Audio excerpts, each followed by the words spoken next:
দেখো আজকে আমরা চাপ ও ঘাত এই সম্পর্কিত কিছু গাণিতিক সমস্যা প্রবলেম করব। দেখো প্রথমে অঙ্কটা বলছে একটি বহুতল বাড়ির একতলায় জলের চাপ 5 × 10⁵ পাস্কাল। বলছে 8 মিটার উঁচুতে 3 তলায় জলের চাপ কত হবে। তাহলে আমরা বলবো কি 3 তলায় জলের চাপ, 3 তলায় জলের চাপ কি হবে, একতলার থেকে কম হবে, কারণ একতলাতে বায়ুমণ্ডলের উচ্চতাটা বেশি, আর যত উপরে যাওয়া যাবে তত কি হবে, যেহেতু হাইটটা কমে যাচ্ছে তার জন্য কিন্তু জলের চাপটাও কমবে।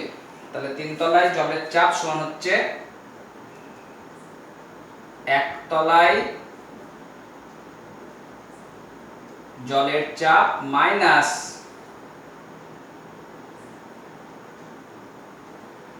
8 মিটার উচ্চতা জনিত জলের চাপ। তাহলে 8 মিটার উপরে গিয়েছে বলে 8 মিটারের জন্য যে চাপ হতো জলস্তম্ভে সেই চাপটা এখানে কম হবে। তাহলে একতলায় জলের চাপ সেটা বলা আছে, দেখো 5 × 10⁵ পাস্কাল, মানে এসআই এককে আছে, নিউটন পার মিটার স্কয়ার। আর 8 মিটার উচ্চতে জলের চাপ যেটা হ্রাস পাচ্ছে সেটাকে আমরা কি লিখব, এইচডিজি। তাহলে 5 × 10⁵ মাইনাস উচ্চতা 8, এইচ এর ভ্যালু, ডি হচ্ছে এখানে জলের ঘনত্ব। তার জলের ঘনত্ব মাথায় রাখবে 1 গ্রাম পার সেন্টিমিটার কিউব, এটা তো সিজিএস এ। আর এখানে যেহেতু আমরা এসআই এককে নিচ্ছি, কারণ পাস্কাল আছে, এসআই এককে নেব, তাহলে লিখব 1 × 1000 কিলোগ্রাম পার মিটার কিউব। এটা দেখবে আমি আগেও অন্যান্য চ্যাপ্টারে এগুলো আলোচনা করা হয়েছিল, বিশেষ করে প্রথম চ্যাপ্টারে ঘনত্ব ছিল, তখন সিজিএস এবং এসআই পদ্ধতিতে ঘনত্বের মধ্যে সম্পর্ক আমরা দেখেছিলাম। তাহলে 1 গ্রাম পার সেন্টিমিটার কিউব মানে হচ্ছে 1000 কিলোগ্রাম পার মিটার কিউব, আর জি এর ভ্যালুটা এখানে বলে দিয়েছে 10। তাহলে কত আসবে, 5 × 10⁵ মাইনাস 8, তারপরে হচ্ছে 4টে শূন্য। আমি একটু তাড়াতাড়ি করার জন্য ক্যালকুলেটর ব্যবহার করছি, তোমরা হাতে করবে।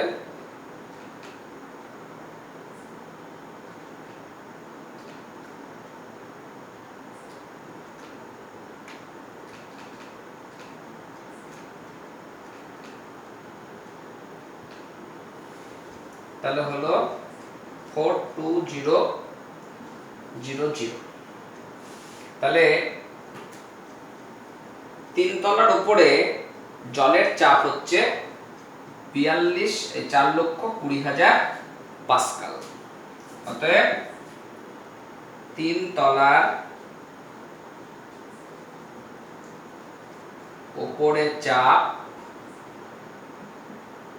42000 পাস্কাল। তোমরা অঙ্কগুলো খাতায় করে নেবে, ভিডিও পজ করে করে নেবে। আর এই অঙ্কগুলো আমি বোর্ডে লিখলাম না, তোমাদের আমি গ্রুপে অঙ্কগুলো দিয়ে দেবো, দেখে নিও। 2 নম্বর বলছে যে একটি বিকারে সমান ওজনের পারদ এবং জল আছে। 2 তরলের মোট উচ্চতা 43.8 সেন্টিমিটার। পাত্রের তলদেশে মোট চাপ কত আর পারদের ঘনত্ব বলা আছে। মানে কি, ধরে নাও এই একটা পাত্রের মধ্যে পারদ আছে কিছুটা, আর কিছুটা ধরে নাও জল আছে, দুটো তরল মিলে বলা হয়েছে যে 43.8 সেন্টিমিটার উচ্চতা তরল আছে। তো ধরে নাও এটা পারদ আছে আর এটা জল আছে, আর এই পাত্রর তলদেশের ক্ষেত্রফল একই, জলের জন্য যা পারদের জন্য তাই। অঙ্কে বলে দিয়েছে কি যে এই দুটো সমান ওজনের পারদ এবং জল আছে, পারদ এবং জলের যে মোট ওজন সেটা পরস্পর সমান, আর দুই তরলের মোট উচ্চতা বলা আছে 43.8। তাহলে এখন ধরে নাও এই পারদ যেটা আছে সেটার উচ্চতা হচ্ছে h সেমি, তাহলে জল যেটা আছে তার উচ্চতা কত হবে? 43.8 মাইনাস h। তাহলে মোট 43.8, তাহলে পারদ যদি h সেমি থাকে তাহলে জল হচ্ছে 43.8 মাইনাস h সেমি। তাহলে ধরি পারদের উচ্চতা h সেমি আর জলের উচ্চতা 43.8 মাইনাস h সেমি, আর পাত্রের তলদেশের ক্ষেত্রফল সমান ধরলাম a। আর অঙ্কে বলে দিয়েছে পারদ এবং জলের ওজন সমান, তাহলে পারদের ওজন সমান হচ্ছে জলের ওজন। এবার দেখো এই ওজন, এই কথাটা তোমরা আগেও পড়েছো, ক্লাস 8এও পড়েছো। ওজন মানে হচ্ছে W ইনটু mg, ভর ইনটু অভিকর্ষজ ত্বরণ, তাকে আমরা ওজন বলি। এখন পারদের ভরটা কত? পারদের ভর মানে হচ্ছে পারদের আয়তন ইনটু পারদের ঘনত্ব। সবসময় মাথায় রাখবে আয়তন ইনটু ঘনত্ব করলে আমরা পেয়ে যাই ভর, কারণ তোমরা জানো ঘনত্ব সমান ভর বাই আয়তন। তাহলে ভর সমান লিখতে পারি ঘনত্ব ইনটু আয়তন। তাহলে এই যে h উচ্চতার তরল এখানে আছে, যে পাত্রে রাখা আছে তার তলদেশের ক্ষেত্রফল a, তাহলে এই পারদের আয়তন হচ্ছে a ইনটু h, আর পারদের ঘনত্ব তোমাকে বলে দিয়েছে 13.6, আর অভিকর্ষজ ত্বরণের মান আমি ধরলাম g, কারণ এখানেও যা হবে ওখানেও তাই। তাহলে জলের ওজন, তার মানে জলের ভর কত হবে? a into 43.8 minus h into জলের ঘনত্ব 1 গ্রাম পার সেন্টিমিটার কিউব, এখানে যেহেতু গ্রাম পার সেন্টিমিটার কিউবে দিয়েছে, ইনটু g। তাহলে দেখো a ক্যান্সেল হয়ে গেল, g ক্যান্সেল হয়ে গেল। তাহলে আমি কি পেলাম? 13.6h সমান 43.8 মাইনাস h। তাহলে এধারে চলে আসলো, তাহলে হলো 14.6h সমান 43.8। তাহলে h সমান 43.8 ডিভাইড 14.6।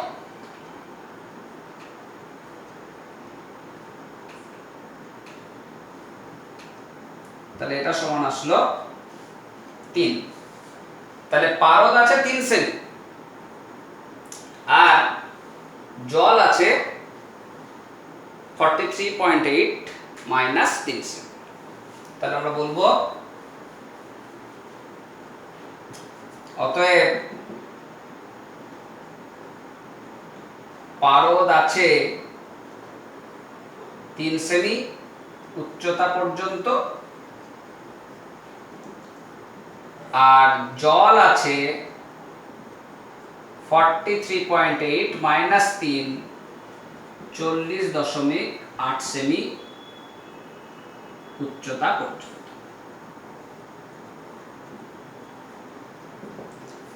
তাহলে এখন অঙ্কে জানতে চাইছে পাত্রের তলদেশে মোট চাপ কত। তাহলে মোট চাপ কত হবে? মোট চাপ মানে হচ্ছে পারদ স্তম্ভের চাপ প্লাস জলস্তম্ভের চাপ। তাহলে আমরা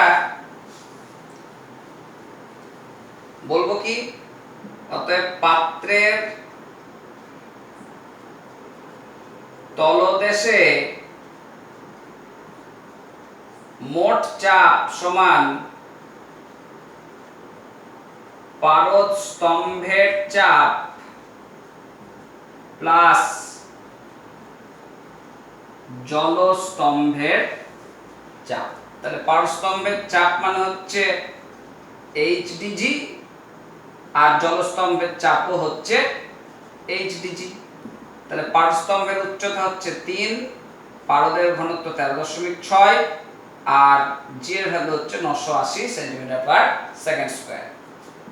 আর জলস্তম্ভের উচ্চতা হচ্ছে 40.8, ঘনত্ব হচ্ছে 1, উচ্চতা হচ্ছে এই জি এর ভ্যালু হচ্ছে 980। তাহলে এই দুটোর মান আমরা যদি যোগ করে নিই তাহলেই পেয়ে যাব কি তোমার মোট চাপ। তাহলে 3 গুণিত 13.6 গুণিত 980, তাহলে এটা আসলো 39984 প্লাস 40.8 গুণিত 980, তাহলে এটা আসলো 39984। দুটোই সমান হয়ে গেল। তাহলে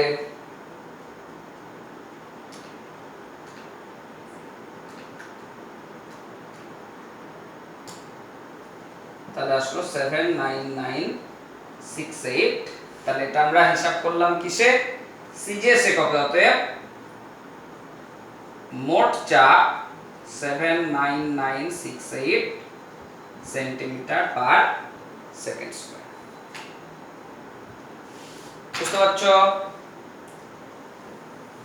নেক্সট আমরা চলে আসছি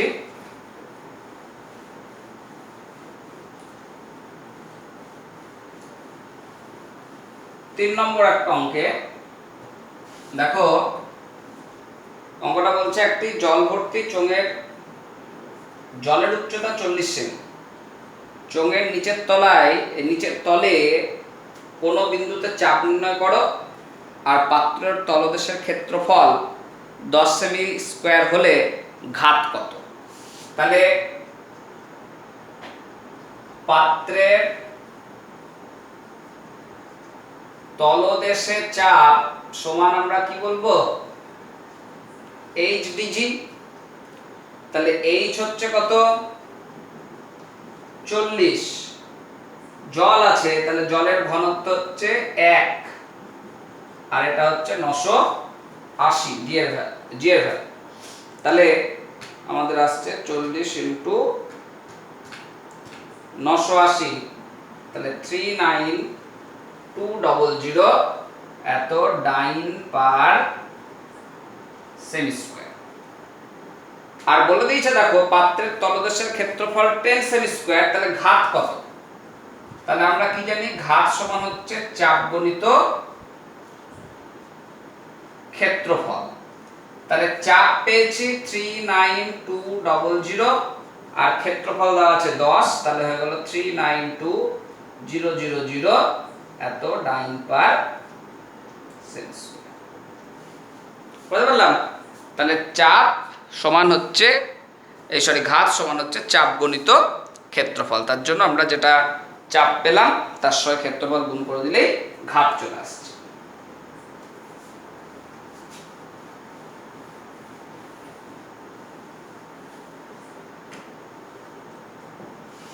এবার দেখো 4 নম্বরটা বলছে সমভরের দুটি পদার্থের ঘনত্ব d1 d2, পদার্থ দুটিকে মিশ্রিত করলে দেখাও মিশ্রণের ঘনত্ব 2d1 d2 by d1 plus d2। এরকম একটা রিলেশন প্রমাণ করতে বলেছে। তাহলে ধরি প্রথম পদার্থের ভর m আর দ্বিতীয় পদার্থের ভরও হচ্ছে m। দুটো পদার্থের ভরকে আমরা m দিয়ে ডিনোট করলাম।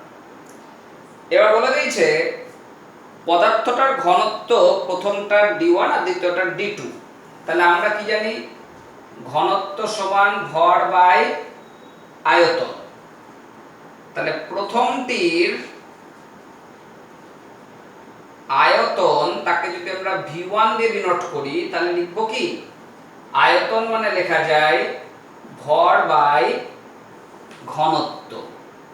তাহলে আমরা লিখলাম m/d1, আর দ্বিতীয়টির আয়তন তাহলে লিখব কি m/d2। তাহলে দুটি পদার্থের মোট ভর m প্লাস m, আর দুটি পদার্থের মোট আয়তন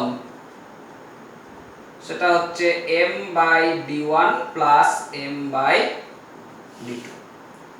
অতএব মিশ্রণের ঘনত্ব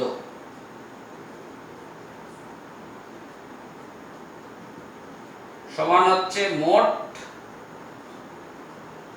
ভর বাই মোট আয়তন।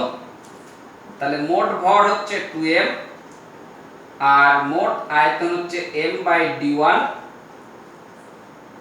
Plus m/d2।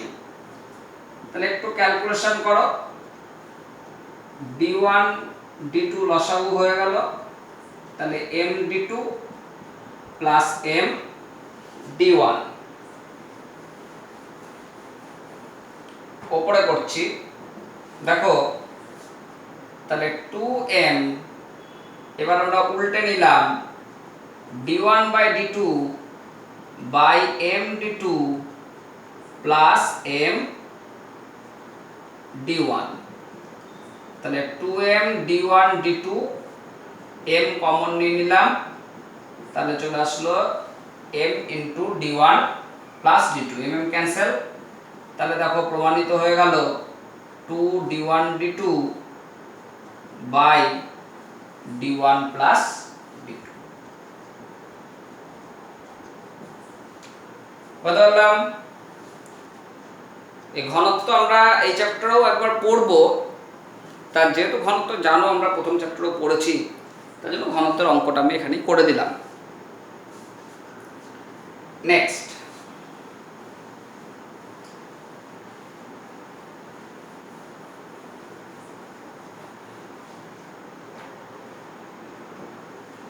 পাঁচ নম্বর বলছে 10 মিটার গভীর একটি হ্রদের জলের তলদেশে চাপের পরিমাণ কত। মানে ধরে নাও এটা একটা হ্রদ, জল আছে, উপরে আছে বায়ুমণ্ডল, আর এই ধরে নাও এটা 10 মিটার গভীরতা। এখন এই বিন্দুতে, এই 10 মিটার গভীর বিন্দুতে বলছে চাপ কত, যে বায়ুমণ্ডলের চাপ দিয়ে দিয়েছে আর পারদের ঘনত্ব বলা আছে। তাহলে দেখো এই 10 মিটার গভীর তলদেশে যে চাপ সেটা কি হবে, জলের চাপ প্লাস বায়ুমণ্ডলের চাপ। তাহলে এই বিন্দুতে মোট চাপ মানে কি, জলের চাপটাও আছে প্লাস বায়ুমণ্ডলের চাপ আছে। তাহলে এই দুটোকে আমরা যদি হিসাব করে নিই তাহলে এই অঙ্কটা করা যাবে। তাহলে দেখো 10 মিটার গভীরতায় মোট চাপ তাহলে কত হবে, বায়ুমণ্ডলের চাপ প্লাস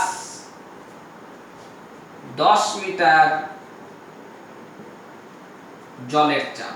এখন বায়ুমণ্ডলের চাপ তোমরা জানো 76 পারস্তম্ভের চাপের সমান, মানে আমরা শিখেছিলাম 1.013 × 10⁵ নিউটন পার মিটার স্কয়ার। যেহেতু এখানে দেখো ঘনত্ব তারপরে গভীরতাটা মিটারে দেওয়া আছে, তার জন্য আমরা এসআই এককেই অঙ্কটা করছি।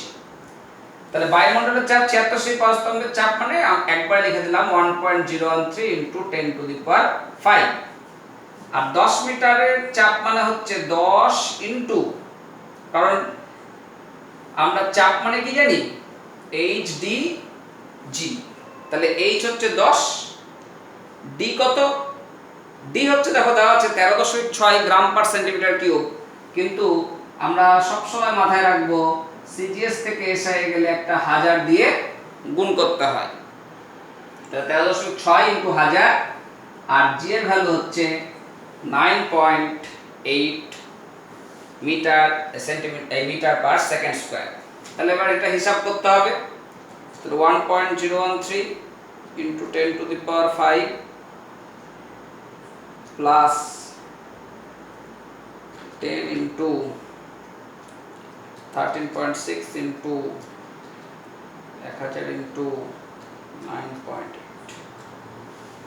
তাহলে এখানে ভ্যালু আসলো 1434100। তাহলে অতএব 10 মিটার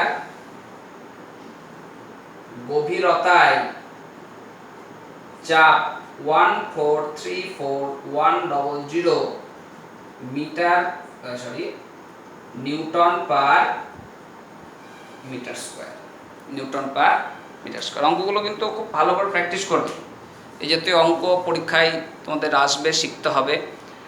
তা মোট চাপ 10 মিটার গভীরতায় চাপ মানে হচ্ছে উপরের বায়ুমণ্ডলের চাপ প্লাস জলস্তম্ভের চাপ, যার জন্য আমরা এই দুটোকে যোগ করে পেলাম মোট চাপ।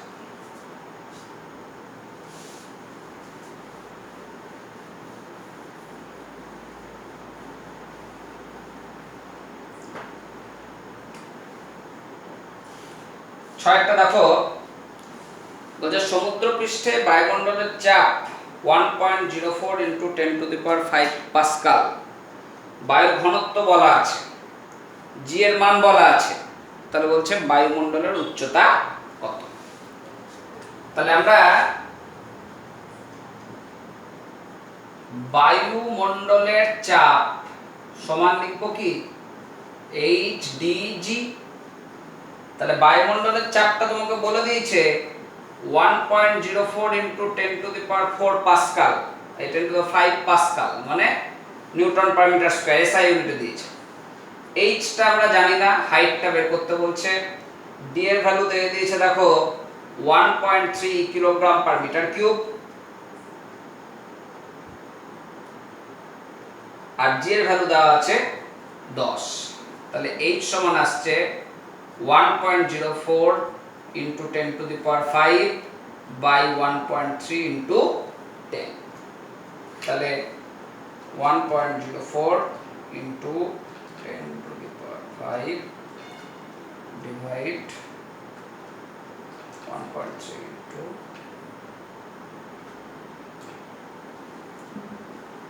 8000। অতএব বায়ুর উচ্চতা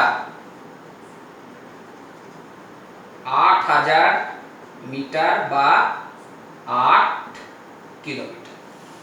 বুঝতে পারলে? তাহলে এভাবে আমরা বায়ুমণ্ডলের চাপ থেকে বায়ুস্তম্ভের উচ্চতা এই ক্ষেত্রে হিসাব করলাম। নেক্সট দেখো আরেকটা অঙ্ক আমরা করছি। বলছে 2 মিলিমিটার পরস্তম্ভের চাপকে নিউটন পার মিটার স্কয়ার এককে প্রকাশ করো। পারদের ঘনত্ব দিয়ে দিয়েছে, জি এর ভ্যালুও দেওয়া আছে। তাহলে 2 মিলিমিটার মানে কত মিটার? মিলিমিটার থেকে মিটারে যেতে গেলে কি করতে হয়? 1000 দিয়ে ভাগ করতে হয়। মিলিমিটার পরে সেন্টিমিটার, ডেসিমিটার, মিটার। তাহলে 2 into 10 to the power -3 metre. এবার আমরা যদি নিউটন পার মিটার স্কয়ারে যাব, তার জন্য এগুলোকে সব এসআই ইউনিটে ক্রস করে নিতে হবে। তাহলে 13.6 গ্রাম পার সেন্টিমিটার কিউব মানে কি লিখতে পারি? 13.6 বাই 1000 কেজি, আর সেন্টিমিটার কিউব মানে হচ্ছে 1/100 হোল কিউব। তাহলে চলে আসছে কিলোগ্রাম পার মিটার কিউবে। তাহলে 13.6 বাই 1000, 100 ইন্টু 100 ইন্টু 100, তাহলে আসছে 13.6 into 10⁻³ kilogram per metre cube.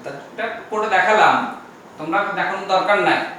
তোমরা কি করবে, গ্রাম পার সেন্টিমিটার কিউব যদি থাকে, কিলোগ্রাম পার মিটার কিউবে যেতে গেলে সরাসরি 10⁻³ বা 1000 দিয়ে গুণ করে দেবে, তাহলেই হয়ে যাবে। আর জি এর ভ্যালুটা দেওয়া আছে 9.8 মিটার পার সেকেন্ড স্কয়ার। তাহলে আমরা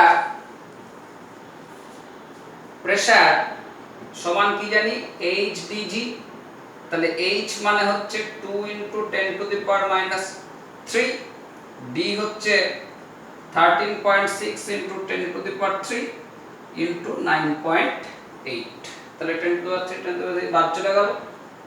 তাহলে 2 ইন্টু 13.6 ইন্টু 9.8, তাহলে পাচ্ছি 266.56 এত নিউটন পার মিটার স্কয়ার।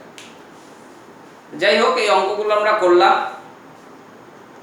আবার আমরা নেক্সট ক্লাসে অঙ্ক করব, তখন আমরা আর্কিমিডিসের সূত্র এবং প্লবতা সংক্রান্ত অঙ্ক করব। এখন আমরা একটা ছোট থিওরি বলে দিই, তোমাদের কাজে লাগবে আর্কিমিডিসের সূত্র সংক্রান্ত অঙ্কগুলো করতে গিয়ে। একটু আলোচনা করে দিই একটা টপিক, তারপরে আমরা নেক্সট ক্লাসে আবার অঙ্ক আসব। তোমরা অঙ্কগুলো ভালো করে প্র্যাকটিস করবে। এই চ্যাপ্টার থেকে কিন্তু অঙ্ক পরীক্ষা পারপাসে খুব আসে। একটা প্রশ্ন অঙ্ক আসবে, 3-4 রকমের অঙ্ক আছে, একটা অঙ্ক আসবে। তা দেখো, ঘনত্ব ও আপেক্ষিক গুরুত্ব।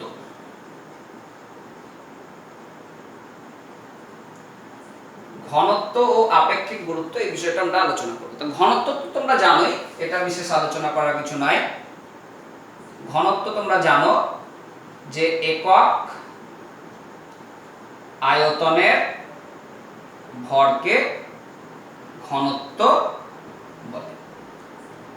আর ঘনত্ব সমান তোমরা জানো ভর বাই আয়তন। এর সিজিএস পদ্ধতিতে একক তোমরা জানো গ্রাম পার সেন্টিমিটার কিউব, আর এসআই পদ্ধতির এককও জানো কিলোগ্রাম পার মিটার কিউব। এবং তোমরা এদের মধ্যে সম্পর্কও জানো যে গ্রাম পার সেন্টিমিটার কিউব সমান আমরা লিখতে পারি 10⁻³ কিলোগ্রাম পার মিটার কিউব। এক্ষুনি দেখালাম কিভাবে আসছে। তাহলে গ্রামকে তুমি 1000 দিয়ে ভাগ করবে, আর সেন্টিমিটার কিউবকে কিলোমিটার কিউবে যেতে গেলে 1/100 হোল কিউব করবে, তাহলেই চলে আসবে 10⁻³ কিলোগ্রাম পার মিটার কিউব। এবং তোমরা ঘনত্বের মাত্রাও আগের চ্যাপ্টারে শিখেছো। প্রথম চ্যাপ্টারে ভরের মাত্রা হচ্ছে m, আর আয়তনের মাত্রা হচ্ছে l³ দিয়ে তোমরা লিখেছিলে m l⁻⁻3। তো এই ঘনত্ব বিশেষ তোমাদের অপরিচিত নয়, একদম পরিচিত। এই আপেক্ষিক গুরুত্ব, এই টার্মটা নতুন টার্ম, এইটা আমরা একটু আলোচনা করি।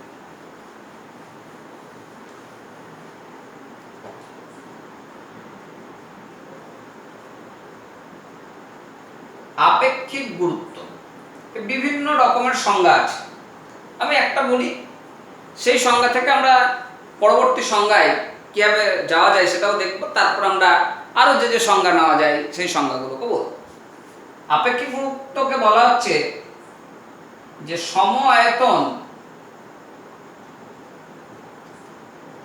যে কোনো পদার্থের ভর 4 ডিগ্রি সেলসিয়াস উষ্ণতার বিশুদ্ধ জলের ভরের যত গুণ তাকে তার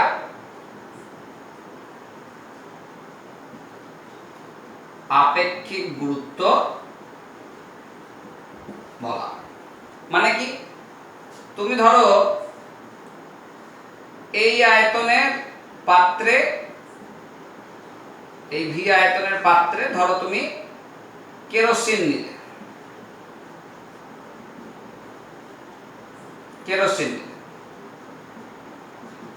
এর ভর মেপে দেখলে m1 গ্রাম।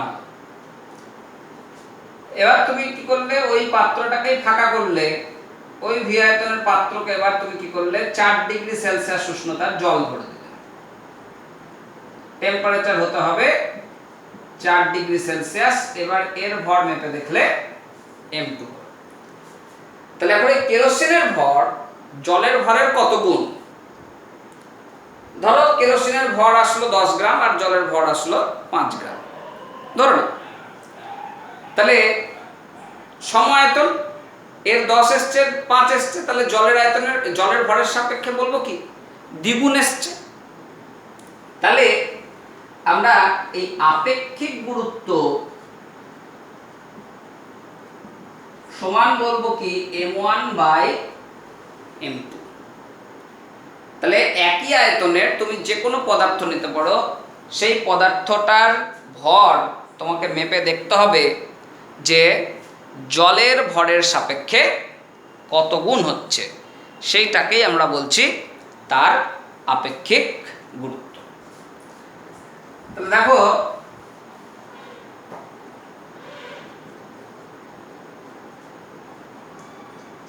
আপেক্ষিক গুরুত্ব সমান বলবো সম আয়তন যে কোনো বস্তুর ভর বাই সম আয়তন 4 ডিগ্রি সেলসিয়াস উষ্ণতায় জলের ভর। তাহলে সম আয়তনটাকে আমরা এরকম লিখতে পারি, একক আয়তন যে কোনো বস্তুর ভর বাই একক আয়তন 4 ডিগ্রি সেলসিয়াস উষ্ণতায় জলের ভর। তাহলে একক আয়তন যে কোনো বস্তুর ভর কে আমরা কি বলি, ওই পদার্থের ঘনত্ব। একটু এই ঘনত্ব মানে কি শিখলাম, একক আয়তন যে কোনো পদার্থের ভর কি আমরা তার ঘনত্ব বলি। তাহলে আমরা লিখতে পারি যে কোনো বস্তুর ঘনত্ব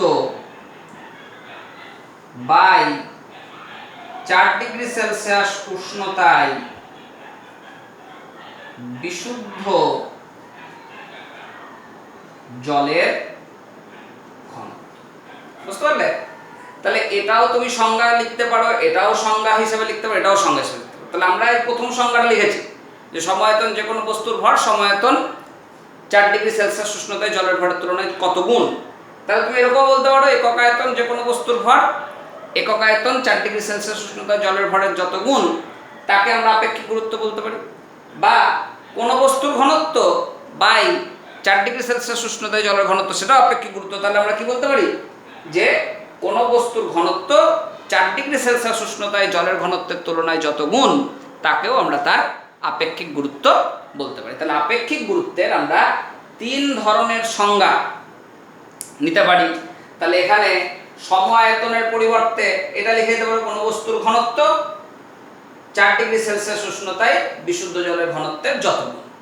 বা একক আয়তন যে কোনো বস্তুর ভর 4 ডিগ্রি সেলসিয়াস উষ্ণতায় জলের ভরের যত গুণ তাকেই আমরা তার আপেক্ষিক গুরুত্ব বলছি। খুব ভালো করে মাথায় রাখবে কথাটা। তাহলে কোন বস্তুর ঘনত্বের সঙ্গে আপেক্ষিক গুরুত্বের সম্পর্ক কি দাঁড়াচ্ছে, কোন বস্তুর ঘনত্ব সমান আপেক্ষিক ঘনত্ব গুণিত 4 ডিগ্রি সেলসিয়াস উষ্ণতায় বিশুদ্ধ জলের ঘনত্ব। তাহলে এটা একটা আমরা সম্পর্ক পেয়ে গেলাম কোন বস্তুর ঘনত্বের সঙ্গে আপেক্ষিক গুরুত্বের মধ্যে সম্পর্ক।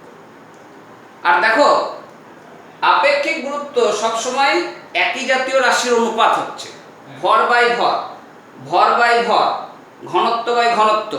তাহলে একই জাতীয় রাশির যদি অনুপাত হয় তাহলে সেই রাশির কিন্তু কোনো একক থাকে না।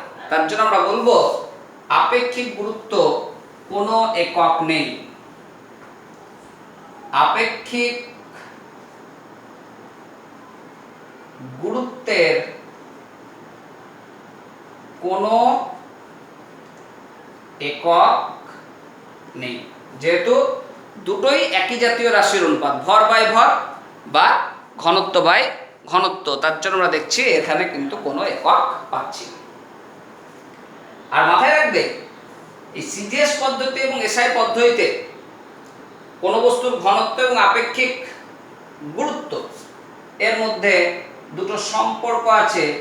এই সম্পর্ক দুটো একটু মাথায় রাখো। কি হবে দেখো, তাহলে সিজিএস পদ্ধতিতে কোন পদার্থের ঘনত্ব সমান হচ্ছে আপেক্ষিক গুরুত্ব গণিত 1। আপেক্ষিক গুরুত্ব গণিত 1। কেন লিখলাম 1? কারণ তোমরা জানো 4 ডিগ্রি সেলসিয়াস উষ্ণতায় বিশুদ্ধ জলের ঘনত্ব হচ্ছে 1 গ্রাম পার সেন্টিমিটার কিউব।